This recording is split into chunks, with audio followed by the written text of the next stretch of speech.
Hello everyone, welcome to a new video. আজকে একটা জবা ফুল নিয়ে আসলাম।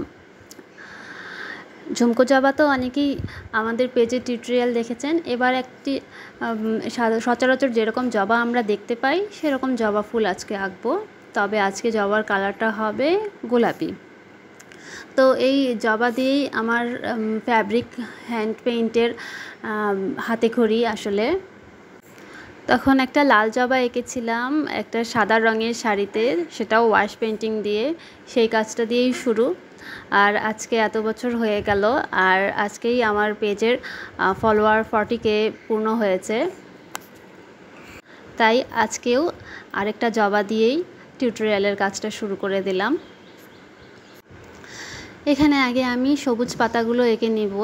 সবুজ পাতা আঁকার জন্য ডার্ক গ্রিন কালার আর জলপাই কালার দিয়ে আমি এই পাতাগুলো এঁকে নেব। পাতা আঁকা শেষ হলে তারপর আমি ফুলের কাজটা করব। খুব ছোট একটা কাজ, কিন্তু অনেক ডিটেইলিংয়ে কাজটা করা হয়েছে। তো দেখলে এটা থেকে আপনারা অনেক কিছু জানতে পারবেন। তো প্রথমে আমি একদম হালকা পিঙ্ক কালারের যেহেতু দিব, তো আমি আগে ভাবলাম যে একটু সাদার বেস দিয়ে দেই। সাদার বেসের উপর পিঙ্কটা যেহেতু খুবই কম দিব, আমি খুবই হালকা করে দিব, তাই আগে সাদার একটা বেস দিয়ে দিয়েছি। আপনারা চাইলে সাদার বেস দেওয়ার আগে একটু ওয়াটার ব্রাশ করে নিতে পারেন। তো এই যে দেখছেন, খুবই হালকা আলতো হাতে আমি হালকা একটা গোলাপি দিচ্ছি, সেজন্য সাদা দরকার ছিল দেওয়ার। এই বেসটা একটু শুকিয়ে গেলে তারপর আবার জবার ভিতরে যে ডিটেইলিংয়ের কাজগুলো হয় সেগুলো হবে। আজকে আমি খুব ডিটেইলে এই কাজটা করে দেখাবো।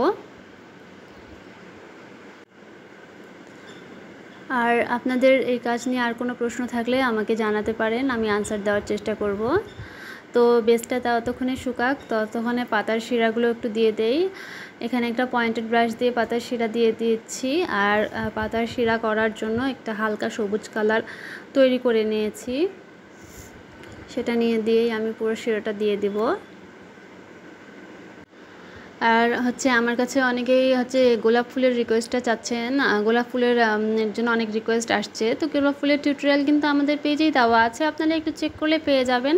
আর হ্যাঁ, ডার্ক কালারের কাপড়ে কিভাবে গোলাপ আঁকবেন আমি এই টিউটোরিয়ালটাও দিয়ে দিব কিছুদিনের মধ্যেই। তবে হালকা কালারের কিভাবে আমরা গোলাপ আঁকতে পারি এমন একটা টিউটোরিয়াল আছে পেজে, আপনারা চেক করলেই পেয়ে যাবেন। আর কোনো ফুলের রিকোয়েস্ট থাকলেও আমাকে জানাবেন, আমি দেওয়ার চেষ্টা করব। আর এই যে ডিটেইলিংয়ের কাজ শুরু হয়ে গেছে জবার। একটু ডার্ক পিঙ্ক কালার দিয়ে আর একটু হালকা পিঙ্কও আছে, দুটো দিয়েই আমি শেডগুলো দিচ্ছি, ডিটেইলিংগুলো করছি। আমি সেম পয়েন্টেড ব্রাশটাই নিয়েছি ডিটেইলিং দেওয়ার জন্য। আর এই পুরো কাজটা করার আগে আমি পেন্সিল দিয়ে একটু ড্র করে নিয়েছি। আর আমার ভিডিওতে অনেকেই কমেন্ট করছেন যে আমি এত রিয়েলিস্টিক কাজগুলো কিভাবে করি। আসলে সবচেয়ে বড় সিক্রেট রিয়েলিস্টিক কাজ করার, এত জীবন্ত দেখানোর কাজ, ডিটেইলে কাজ করা আর অনেক বেশি প্র্যাকটিস করা। একটা কাজ প্রথমবারেই কারো কাছে ভালো হয় না। আচ্ছা, আগে আমি এখানে দেখাই যে আমি কিভাবে এই কাজটা করলাম। আপনারা এটা খুব যত্ন সহকারে একটু খেয়াল করবেন যে কিভাবে আমি ডিটেইলিংটা দিলাম। আর এই কাজের রিয়েল স্পিড। হ্যাঁ, এই স্পিডেই আসলে কাজ হয়। এই ভিডিওটা আমি টানিনি, একদম সুন্দরভাবে বোঝানোর জন্য। তো এই যদি হয় স্পিড, তাহলে পুরো একটা টিউটোরিয়াল তৈরি করতে কতটা সময় লাগে আপনারা বুঝতেই পারছেন।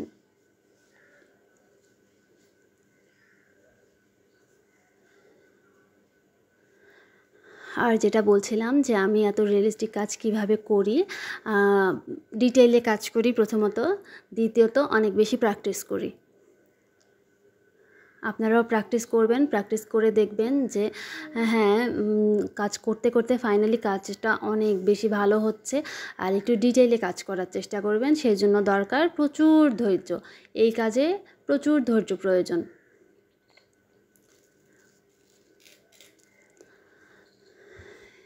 এই তো আমাদের জবার, গোলাপি জবার কাজ প্রায় শেষের দিকেই। আর এই হচ্ছে কাজের ফাইনাল লুক।